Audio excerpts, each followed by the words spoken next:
ketika teman-teman entrepreneur di sini ya yang menjalankan perusahaan yang bisa lolos dan bertumbuh di saat krisis, saya bisa pastikan teman-teman itu pasti akan menjadi pengusaha yang sangat hebat, sangat luar biasa, dan bisa menjadi the next billionaire ya di Indonesia. Iya.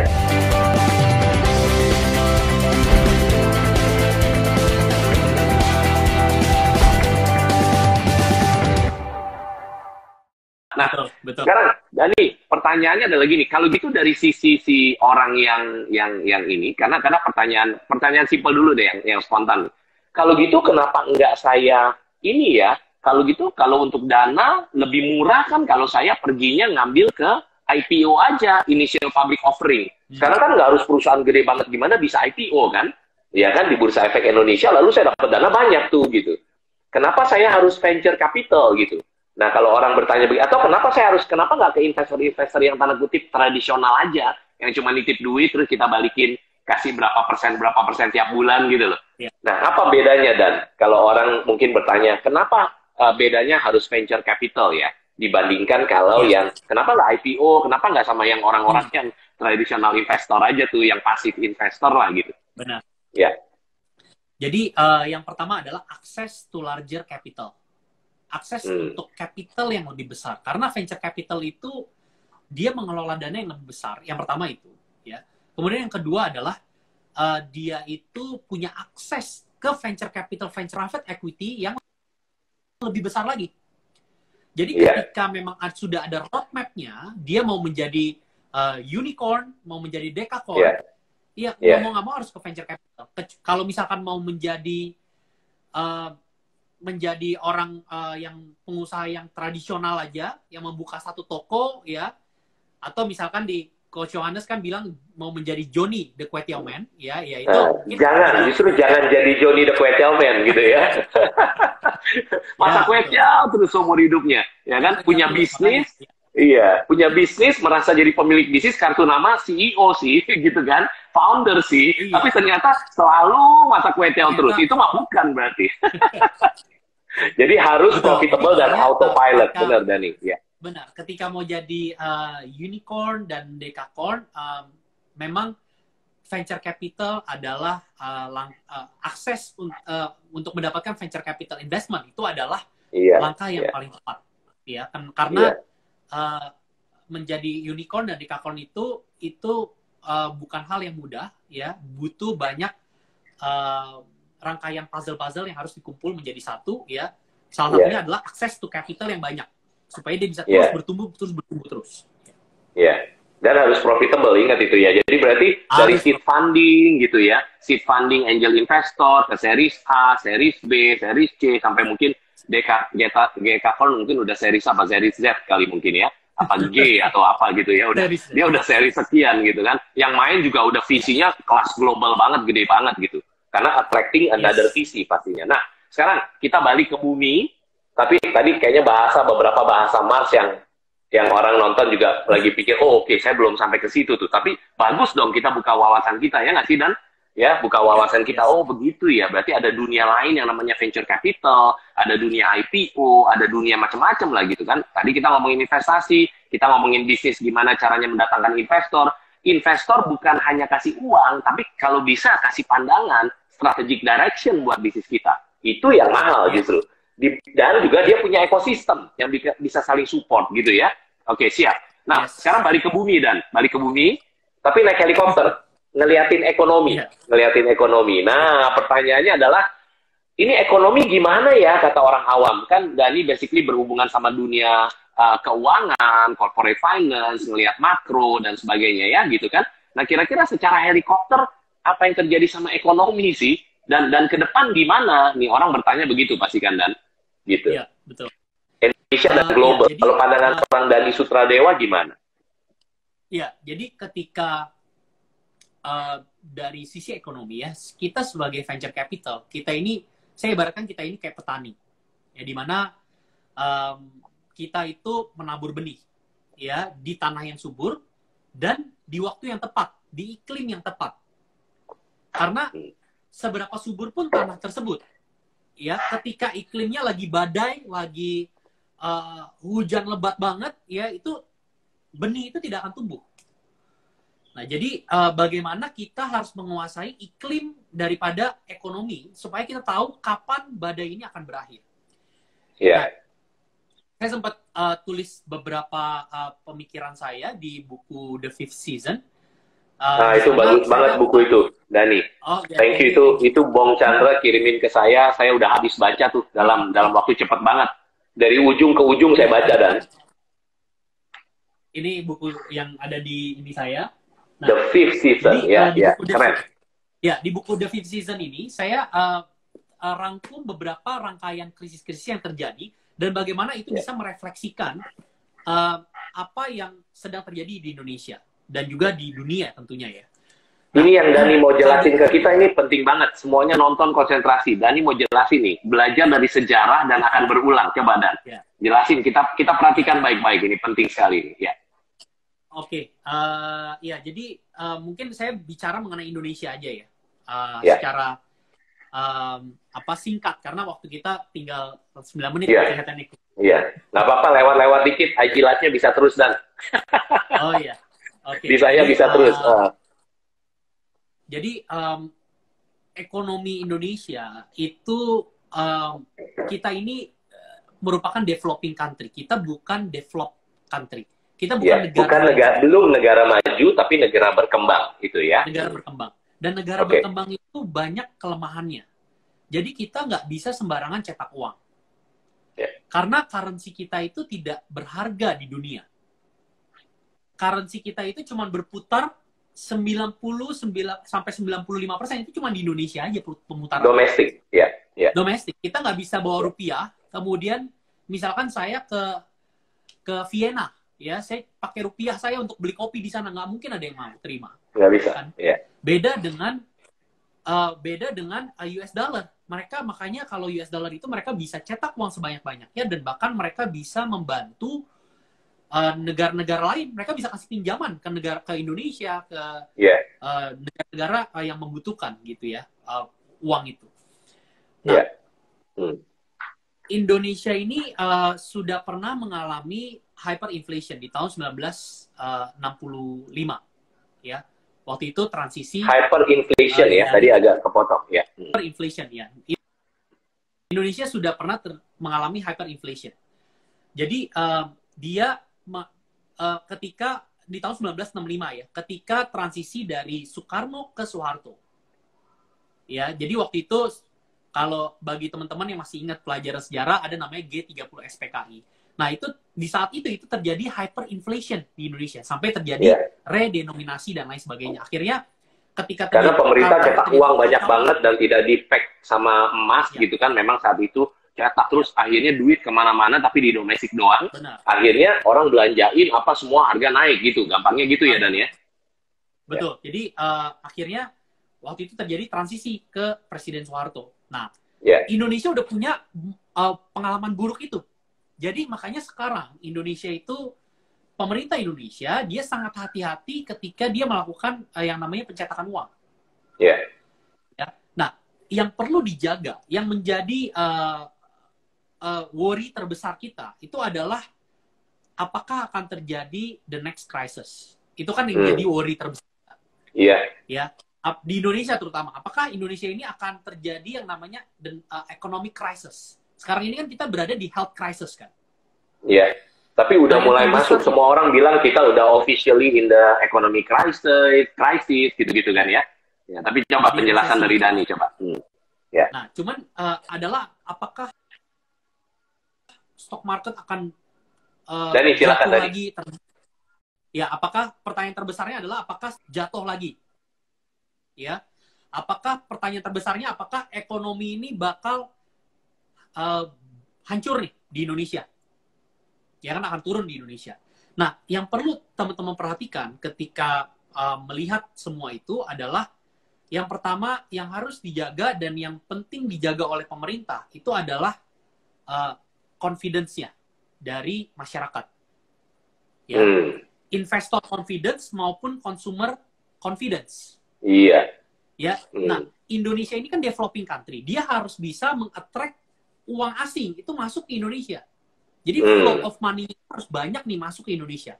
Berupa apa? Berupa investasi. Ya, kalau bisa berupa investasi jangka panjang. Karena FDI ya, Foreign Direct Investment gitu ya. Foreign Direct FDI Investment. gitu ya.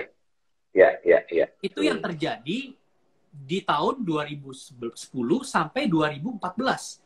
Di mana kita buat bisnis apa aja itu tumbuh subur. Karena FDI di Indonesia itu banyak, dan Indonesia banyak melakukan ekspor batu bara dan lain sebagainya ke luar negeri. Sehingga batu bara itu kan ditukar sama apa? Sama US dollar, sama uang kan. US dollar. Uang itu masuk ke Indonesia. Ya, uang itu masuk ke Indonesia, kemudian uang itu dipakai untuk beli properti, akhirnya terjadi properti booming.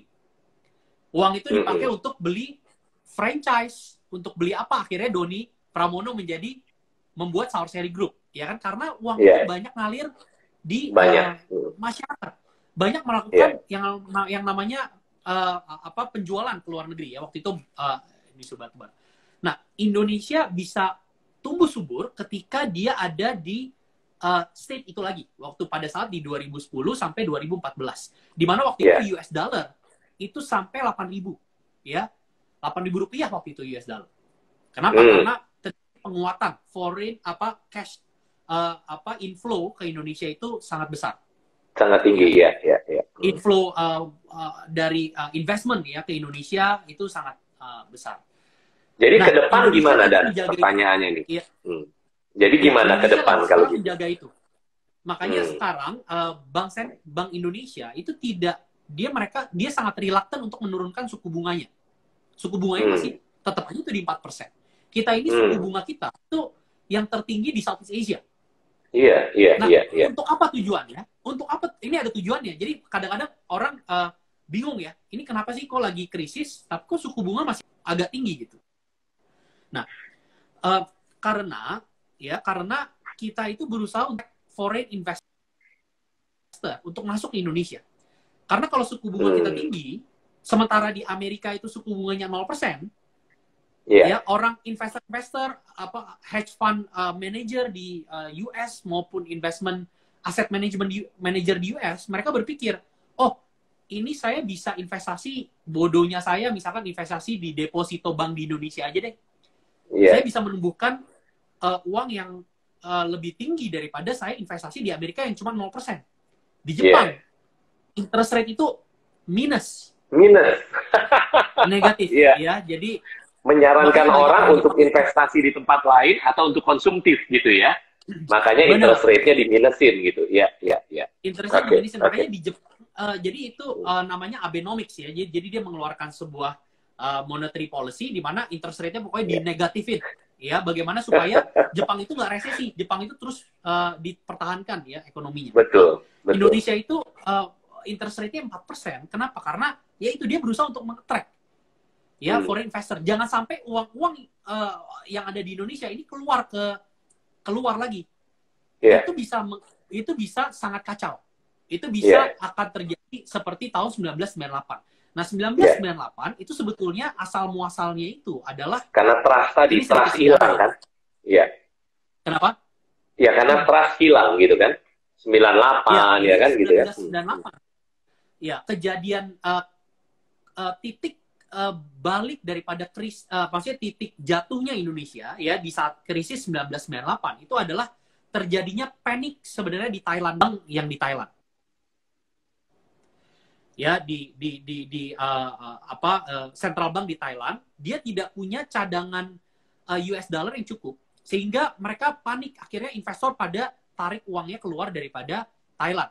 Nah, karena ini satu region ya, satu regional, Thailand sama Indonesia itu kan dekat di Southeast Asia.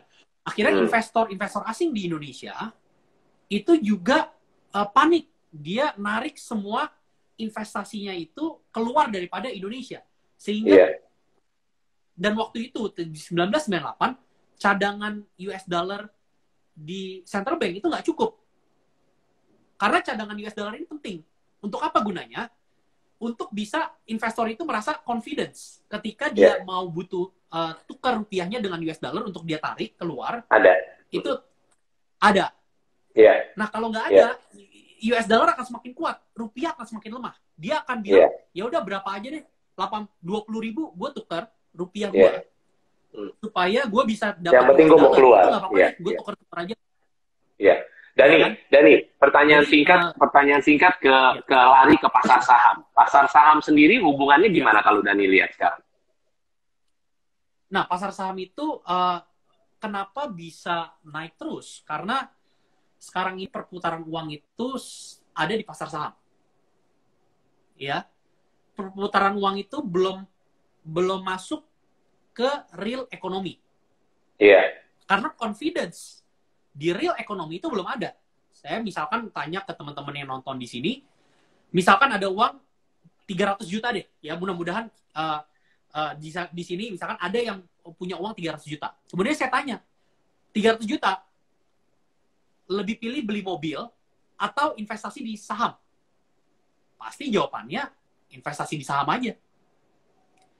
Ya, karena kenapa? Confidence levelnya itu belum ada di real economy. Gitu. Confidence level di real economy belum ada. Jadi uang ini belum mengalir ke real economy. Sehingga real economy itu belum ada, perputaran uangnya nggak banyak. Masih kering, masih illiquid. Ya. Likuiditasnya belum ada. Ya, jadi itu yang membuat terjadinya decoupling antara stock market dengan real economy. Itu terjadi decoupling. Ya. Jadi artinya ekonomi turun, stock market naik. Iya. Gitu. Siap. Jadi ke depan ini ya pemerintah masih tahanin supaya sehingga banyak dana dari luar untuk tidak keluar. Tapi basically jawaban yang semakin praktis lagi adalah kita udah harus restart lagi ekonomi. Kita udah harus restart lagi mulai dari UKM, UMKM, bisnis-bisnis kecil, retail, semuanya sampai pabrik. Kalau itu nggak jalan, ya ekonomi nggak jalan, bener ya Dan ya? Betul. Iya. Sekarang pemerintah berusaha untuk menstimulasi itu. Makanya pemerintah sekarang dia menaikkan stimulusnya ya sekarang menjadi kurang lebih 695 triliun. Iya.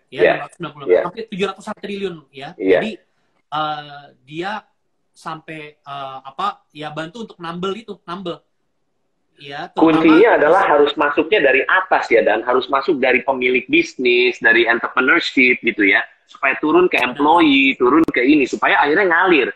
Kalau dikucurinya lewat bawah gitu, itu kan ikan, bukan mancing ikan gitu ya. Nah itu ratusan triliun tadi harus ngucurinya dari atas biar ngalir ke bawah tuh ya. Itu yang penting, eksekusi is the key, bener nggak Dan? Betul. Jadi sisinya itu adalah sekarang ini yang kena damage itu demand sama supply side-nya. Jadi demand side itu consumption. Consumption itu kurang lebih 60% dari GDP kita. Iya. Jadi bayangkan ketika consumption itu menyusut, ya kita stop untuk belanja ke mall, kita stop untuk beli makanan ya di luar dan lain sebagainya, ya itu menyusut parah. Makanya 60% income negara turun lah gampangnya gitu ya. Ya, jadi makanya kemarin itu udah mulai masuk tuh BLT, bantuan langsung tunai. 600.000 ya per kepala ya, itu udah mulai masuk. Mudah-mudahan 600.000 itu efeknya bisa multiplier. Nah itu yang ditargetkan oleh pemerintah. Artinya apa? Multiplier itu artinya dari 600.000 yang diterima, dia tidak boleh saving. Sebenarnya pemerintah itu mengencourage tidak boleh saving 600.000 itu. Dia harus spend uang itu supaya ekonomi ini muter lagi. Dia harus spend, dan spendnya itu harus ke kalau bisa ke UMKM. Iya. Mulainya dari situ makanya, betul. Jadi, mulainya dari situ. Uang itu terjadi multiplier. Kalau misalkan misalkan orang yang terima 600.000 nih, ya, kemudian dia beliin, let's say sepatu, ya, dia belanja sepatu dari sebuah toko di Bandung, ya. Kemudian sepatu itu akhirnya toko sepatu itu jadi penjualannya jadi bagus. Dia pesan lagi ke pabrik. Betul. Ya kan, dia pesan lagi ke pabriknya. Pabrik itu mulai hiring orang lagi, ya, mulai hire labor lagi, ya, jadi muter lagi. Kemudian dari pabrik dia beli bahan-bahan mentah ke pengusaha-pengusaha yang lain. Jadi itu yang multiplier effect, itulah yang membuat ekonomi Indonesia menjadi akan semakin robust. Jadi itu kuncinya di sana. Cuman kita tidak bisa kontrol karena bisa jadi 600.000-nya bisa jadi dia invest di pasar saham. Iya, nah itu jadi akan terjadi inflasi. Itu udah haknya dia kan gitu kan ya. Tapi kalau sebaiknya sih mungkin yang dapat 600.000 akan pakai buat hidup gitu. Ya, jadi yang perlu kita perhatikan itu, yang perlu kita perhatikan itu adalah jangan sampai terjadi yang namanya liquidity trap. Jadi uang yang dikucurkan itu malah disimpan. Harus dipakai gitu ya. Ini saatnya tanda kutip konsumtif demi bangsa gitu ya. Iya, betul. Tanda kutip ya. Oke. Sri Mulyani bilang, begitu terima BLT, kalau bisa dibelanjain untuk UMKM. Dia bilang begitu. Iya. Makanya untuk itulah hati saya berada, karena Gratio kita bantu pemilik bisnis dan bisnis. Bukan hanya yang gede aja, yang triliunan. Kita coaching pemilik bisnis yang triliunan, tapi sampai yang menengah, kecil, sampai yang imut bahkan gitu ya, dan ya. UMKM juga dan UKM gitu ya. Hati saya makanya bersama para entrepreneurs lah yang lagi berjuang untuk lewatin badai ini. Tapi badai pasti berlalu, tenang aja. Yang penting kita pegangan, kita mengandalkan Tuhan yang Maha Kuasa dulu dong. Mengandalkan Tuhan dan berusaha pastinya. Gitu ya. Dan pertanyaan terakhir, Dan. 2 pertanyaan terakhir dan dijawab cepet nih, Dani ya. Iya. Karena waktu nih, udah lewat nih. Tapi ini bisa lewat dari 1 jam ya. Jadi, dan pertanyaan terakhir 2 ya. Yang pertama adalah tentang ini. Apa pesan seorang Dani gitu ya, seorang Dani Sutradewa kepada para entrepreneurs. Para entrepreneurs, orang yang punya bisnis. Dia mungkin nggak nyari visi, dia nggak mau IPO, dia lagi mau bangun bisnisnya, pokoknya biar profitable dan autopilot deh. Udah, dia mah very simple, basic gitu. Pokoknya bisnis saya harus makin profitable dan bisa autopilot gitu. Nah, ada pesan buat para entrepreneurs, Dani. Iya, jadi di kondisi seperti ini merupakan the toughest condition bagi seorang entrepreneur. Ya, kenapa? Karena mereka itu bermain di ruangan yang sangat sesak, ya, di mana likuiditas itu sangat sedikit, ya. Atau jualan apa itu sekarang ya kita berbutan dengan pemain lain. Bayangkan sekarang orang-orang udah berpikir dia masak sedikit, kemudian dia promosi di IG dia dan dia jualan apa makanan lah atau apa gitu ya. Itu banyak sekali sekarang. Nah, bayangkan orang yang jualan itu banyak, cuman orang yang beli itu kan terbatas. Ya. Nah, jadi untuk para entrepreneur, this is the time for you guys to prove your mental capacity, ya. Your mental capacity harus menjadi orang yang malah mengupgrade mental kalian menjadi lebih kuat lagi. Manusia itu dari dulu sudah merupakan makhluk yang sudah sangat ahli dalam beradaptasi. Kita diberkati Tuhan sama kreativitas. Jadi pada saat pandemi ini pikirkan hal-hal yang kreatif, ceruk-ceruk market seperti apa yang memang di sana itu kalian bisa bertumbuh. Ya, kalian bisa menggunakan prinsip yang namanya growth hacking. Ya, growth hacking ini yang dipakai oleh beberapa investee companies kita. Di mana dengan operasional yang sangat efisien, dia bisa menghack growth-nya. Growth-nya itu bisa bertumbuh dengan sangat cepat. Eksponensial, ya. Eksponensial atau hockey growth, ya.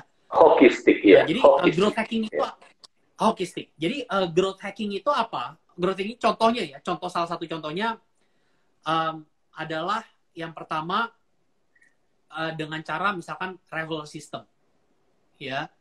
Dengan cara menggunakan social media, referral system. Kemudian dengan cara menggunakan social media, ya, TikTok, kemudian YouTube channel, ya. Jadi bagaimana dengan cost yang sangat murah, dia bisa memberitakan, menginformasikan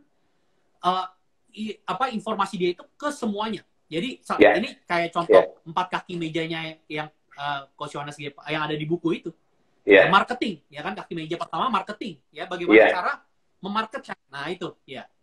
Bagaimana cara memarketkan itu seluas-luasnya kan? Growth hackingnya harus dari sana dulu. Mulai. Ya, baru mulai kaki meja kedua yang ada di bukunya Coach Yohanes juga. Sales conversion-nya harus bagus. Jadi artinya di sini itu harus memperhatikan hal seperti itu. Ya, bagaimana kita bisa bergerak di ruang yang sesak dengan cara kreativitas kita menemukan growth hacking itu. Intinya adalah bertumbuh dengan cara yang sangat efisien. Amazara, followersnya 300.000, ya. Penjualannya sangat luar biasa.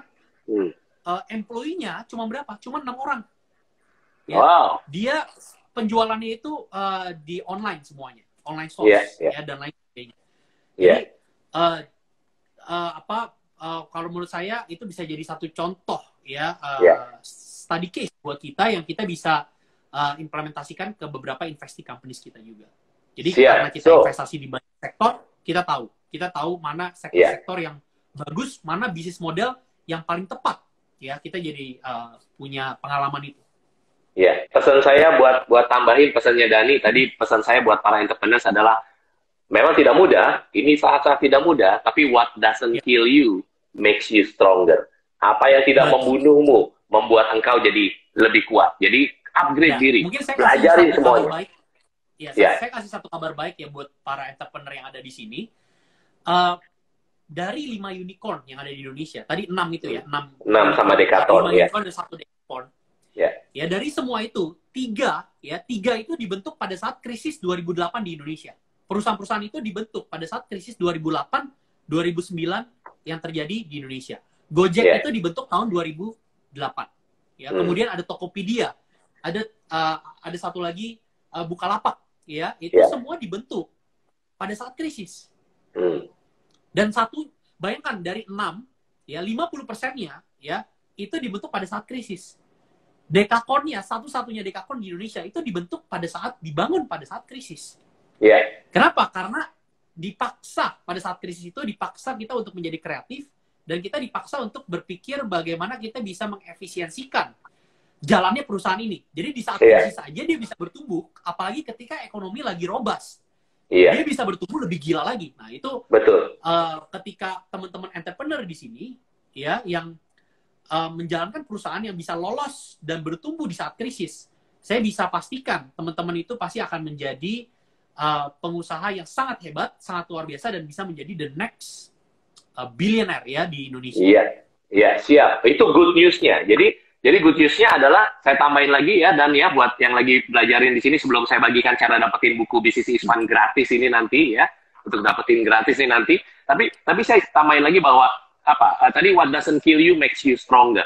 And then satu lagi buat kita yang lagi ada di situasi seperti ini, khususnya para entrepreneurs gitu, buat semuanya sih, mau employee, mau entrepreneurs, mau yang sekolah, mau yang apa, sama lah. Tapi pesannya adalah gini, basically what doesn't kill you makes you stronger, sama satu lagi adalah you don't know how strong you are until being strong is the only option. Anda nggak tahu seberapa kuatnya Anda sampai satu-satunya option adalah menjadi kuat. Udah nggak ada lagi yang lain. Nggak ada lagi yang lain. Kita harus jadi kuat gitu kan. Dan kita akan bisa ngelewatin ini semua. Ya. Dan makanya pesan saya buat Anda adalah jangan takut new normal. Karena new normal itu pasti menciptakan new rich. Ingat itu. New normal akan menciptakan new rich. Anda mau jadi new rich atau Anda mau jadi new poor? Pilihannya ada di Anda. Ya pasti jawaban simpelnya yang paling mendasar adalah kita harus mengandalkan kepada Tuhan dulu yang di atas. Habis itu minta sama Tuhan kasih hikmat supaya kita bisa kelola bisnis kita biar benar-benar terus bisa jalan dan melalui badai ini bahkan naik jadi new rich. Gitu ya. Oke, new normal, new adventure, new rich. Gitu Dani. So, Dani, pertanyaan terakhir, tapi sebelum pertanyaan terakhir, saya jelasin dulu nih buat orang. Ini pertanyaan tentang kehidupan nanti buat Dani gitu ya. Udah pasti berguna nih buat kita. Nah, ini basically, saya mau bagikan ini buku Bisnis is Fun gratis, termasuk ongkos kirimnya gratis. Buat Anda caranya ada 3 langkah. Langkah yang pertama adalah apa? Langkah yang pertama adalah Anda harus follow dulu Instagramnya Coach Yohanes G. Pauli, yaitu Yohanes G. Pauli dan Dani Sutradewa. Ya, oke? Dani Sutradewa dan Coach Yohanes G. Pauli. Nah, itu langkah pertama. Langkah kedua, ya Dani. Sorry, sebelum Coach Yohanes jelasin, saya boleh tambahin juga ya. Mungkin bisa dapat juga buku ini. Devisi lebih menarik. Gimana Dan? Bagi teman-teman yang mau dapetin ini bisa gabung. Nanti saya numpang aja mungkin. Benar-benar. Nanti di DM saya kasih tahu ya. Boleh. Jadi lihat nih dua-duanya. Dani tunjukin bukunya, lihat. Dua buku ini. Kita mau kasih ini gratis. Dani kasih lihat bukunya, Dan. Kasih lihat bukunya dulu, Dan. Oh iya. Bukunya kasih lihat. Nah, saya dan Dani akan kasih buku ini gratis. Tapi ada 3 syaratnya ya, Dani ya. 3 syaratnya. Jadi buku Bisnis is Fun dan The Fifth Season dari Dani Sutradewa dan Bong Chandra, caranya gimana? Caranya adalah 3 langkah tadi. Langkah pertama, follow dulu Instagram Coach Yohanes G. Pauli dan Dani Sutradewa. Ya, udah ya, langkah pertama ya. Langkah kedua, Anda DM. Ingat loh, harus DM. DM-nya ke Yohanes G. Pauli, jangan ke Dani. DM-nya ke Yohanes G. Pauli dulu. Nanti Dani akan ngikutin dari saya, tim saya akan kasih lihat, lalu kirimin masing-masing satu-satu gitu ya. Nah, caranya adalah yang kedua, DM dulu. DM-nya apa? DM ke Yohanes G. Pauli, cara DM-nya adalah 4 info saja. Yaitu apa? nama saya kan Yohanes G. Pauli, itu Dani. Jadi berarti Coach YGP Dani. Udah inget ngomong itu dulu. Coach YGP Dani. Lalu yang kedua, nama lengkap Anda, nomor WhatsApp Anda, dan email Anda. Itu dulu. 4 poin doang yang di DM ke Yohanes G. Pauli. Anda mungkin nonton ini nanti di YouTube, atau nonton ini di Facebook, atau di Instagram. Jadi intinya, follow Instagram Yohanes G. Pauli dan Dani Sutradewa. Lalu yang kedua adalah kirim data info di DM Yohanes G. Pauli, 4 info, yaitu Coach YGP Dani, Coach YGP Dani, nama lengkap Anda, email Anda, WhatsApp Anda. Itu dulu 4. Nanti langkah ketiganya adalah apa? Langkah ketiganya adalah tim dari Gratio akan lihat semua DM banyak yang masuk, maka Anda yang beruntung akan dipilih sebagai pemenang. Baru habis itu Gratio akan kirimin buku bisnis Isvan langsung ke alamat Anda. Nanti Dani juga akan dikasih tahu sama Gratio Team sehingga bisa kirimin buku The Fifth Season ke alamat Anda. Oke? Siap. Wah, ini beruntung sekali bisa dapat 2 buku langsung gratis. Termasuk ongkirnya juga. Anda nggak keluar uang apa-apa. Oke? Nah, sekarang Dani, thank you so much ya. Udah sharingnya luar biasa dari makro, venture capital, investment, ekonomi, entrepreneurship. Wah, ini lengkap banget, luar biasa, seru banget. Dani, pertanyaan terakhir ya, pertanyaan terakhir. Dani, kita doain umurnya panjang. Orang-orang Indonesia ini perlu orang-orang yang kayak Dani Sutradewa dan banyak orang-orang hebat luar biasa gitu ya, yang berdampak langsung buat para perekonomian, buat bangsa kita. Nah, Dani umurnya panjang dan lebar. Panjang dan lebar. Enggak lah, panjang lah, jangan lebar. Kalau lebar perutnya lebar ya. Panjang lah, Tuhan kasih panjang gitu ya. Pertanyaannya adalah pada saat Dani Sutradewa berumur 80 tahun. 80 tahun. Dan masih terus panjang lah, umur di tangan Tuhan lah ya. Pada saat Dani umur 80 tahun. Lalu ada orang-orang yang bertanya ke Dani. Ya waktu itu panggilnya Opa Dani mungkin. Opa katanya gitu ya. Opa Dani, you udah kesini kesana gitu. 80 tahun umurnya. Kasih tahu kita dong. Apa petuah yang paling bermanfaat yang kita mau dengar? Kira-kira apa jawaban seorang Dani Sutradewa yang umurnya 80 tahun waktu itu? Nah, itu pertanyaannya yang sangat simpel, tapi sangat susah untuk dijawab. Ya, sebetulnya itu sangat susah karena saya belum tahu umur 80 tahun itu seperti apa. Cuman ada satu prinsip yang saya pegang sampai saya terus jadikan background picture di handphone saya. Ya, satu quote yang isinya seperti ini, in the beginner's mind, ya, there are a lot of possibilities. Ya, in the expert's mind, there are a few. Jadi artinya jadi artinya begini, kita harus terus belajar. Iya. Karena kalau kita merasa kita itu sudah expert, kita itu sudah merasa paling jago, itu yang akan membuat kita itu akan semakin mengecil. Ya, akan semakin shrinking. Itu bisa menjadi titik seorang ketika dia sudah merasa paling jago, paling hebat, paling pintar. Ya, tapi kalau dia memakai beginner's mind, di mana dia memperluas opportunity-nya dia merasa saya tidak tahu apa-apa. Ya, saya harus belajar. Saya harus mau diajar. Ya, kadang-kadang orang kalau sudah merasa paling hebat, dia tidak lagi mau diajar tuh. Ya, nggak mau lagi belajar, nggak mau lagi tanya pendapat orang. Ya, jadi itu yang membahayakan kehidupan. Jadi makanya itu yang quote yang saya taruh terus di screenshot handphone, profile wallpaper wallpapernya Dani punya handphone ya. Wow. Oke. Wah, berarti kalau saya ulangin, seorang Dani yang umur 80 tahun akan bilang bahwa in the beginner's mind, di pikiran orang yang pemula atau newbie, itu banyak opportunity atau possibilities, banyak kemungkinan, banyak kesempatan. Tetapi di expert mind, pemikiran orang yang udah expert, itu lebih sedikit doang gitu. Ya, jadi poinnya adalah, yuk kita boleh jadi expert di bidang kita. Boleh loh jadi expert, kalau saya tambahin ya. Namun, dengan pemikiran yang beginners terus. Nah, kita harus jadi expert di bidang kita masing-masing, ya kan? Dani suka di venture capital, lalu kemudian di corporate finance, Coach Yohanes dibangun bisnis, ngajarin para pemilik bisnis biar bisnisnya profitable dan autopilot. juga para orang-orang yang belum punya bisnis. Ayo bikin bisnis, belajar di Gratio sama-sama. Kita mau harus jadi expert di bidang kita. Tapi pemikiran kita harus beginner terus. Nah, jadi nggak boleh sombong. Belajar terus, makanya saya terus belajar. Salah satunya dari Dani Sutradewa nih, luar biasa banget gitu ya. Dani, thank you so much buat petuahnya. Opa Dani yang umur 80 tahun tadi keren banget. Sekarang balik lagi ke Dani yang sekarang. So, thank you so much. Udah 1 jam lebih, untungnya IG Live Coach Johannes bisa lebih dari 1 jam gitu ya. Jadi kita bisa cover banyak yang inti-inti. Dan ini buku, tadi ingat baik-baik, bisa dapat buku Bisnis Isfan dan buku Dani tadi yang namanya adalah The Fifth Season, gratis tanpa Rp1 pun, karena ongkos kirimnya pun juga dikirim ke Anda. Caranya tadi udah Coach Johannes kasih tahu, cuma 3 langkah ya. Singkatnya adalah yang pertama adalah follow Instagram Coach Johannes G. Pauli dan Dani Sutradewa. Yang kedua adalah Anda DM ke Coach Johannes G. Pauli, DM-nya ke Johannes G. Pauli. Nanti Dani akan diinfokan siapa pemenangnya ke Coach Johannes G. Pauli. DM-nya cuma 4 info, Coach YGP, Dani, Coach YGP, Dani, lalu kemudian nama lengkap Anda, nomor WhatsApp Anda, dan email Anda. Lalu setelah itu langkah ketiganya, doa dan tunggu. Nanti Gratio Team lihat banyak DM yang masuk. Kalau Anda pemenangnya langsung dikirimin DM lagi sama Gratio Team. Maka bukunya dikirim sama Gratio 1, dikirim sama Dani 1 nanti. Oke? Dani, thank you so much buat 1 jam lebih. Kita ngobrol luar biasa. Semoga bermanfaat buat Anda yang nonton. Dani, terus panjang umur, terus berinspirasi, menginspirasi banyak orang, oke? Salam buat semua sahabat-sahabat yang ada di sana di False Start Ventures juga. Thank you, Dan. Take care. Bye-bye. Bye-bye. Thank you semuanya yang nonton.